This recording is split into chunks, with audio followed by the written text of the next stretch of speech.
ว่ามีจักรพรรดิทั้งดาวพานพวกเขาทหารที่ตั้งขึ้นให้รับสู้ถึงแม้จะตายก็มาเสียดายและหลับได้ลิ้นทั้งสิ้นเสียกายจะตายก็เพื่อชาติองทหารปฏิบัติกำยัดพวกมันการสู้เสียงคุณกองกำลังก็ต่อยการลาเข้ามุกนาแข่งขันเพื่อสัญญาณศัตรูรอให้อยู่ในดินลาเป็นสาวทหารข้ามสายไม่ยอมอำนาจให้ชาติใดใดเอาแม่ลูกภาษากำลังลุกนาเข็มแย่ขอให้พวกมันแม่ดินแด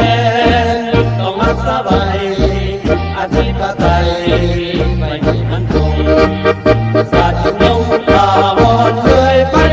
ทำไรพวกผมคือมันต้องตามต้องไล่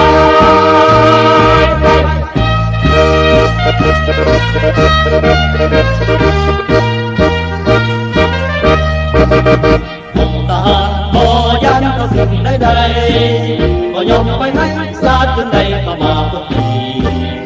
ถึงว่ามียักษ์และพัดตั้งดาวพานพวกเขาทหารที่ตั้งขึ้นให้รับสู้ถึงแม้จะตายก็มาเสียดายเดินหลังได้ลิ้นยังอุ่นเสียกายจะตายก็เพื่อชา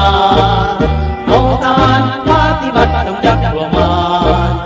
การสู้เสียงคุณกองกำลังก็น้อยการลาเข้ามุกนาแข่งขันเพื่อสัญญาณศัตรูรอให้อยู่ในดินลาวเป็นสาวทหารรักษาไม่ยอมอำนาจให้ศาสตร์ใดใดเอาแม่ลูกภาษากำลังลุกนาเข้มแข็งขอให้พวกมันแม่ดินแดนต้องรักษาไว้อธิปไตยไม่ให้มันคง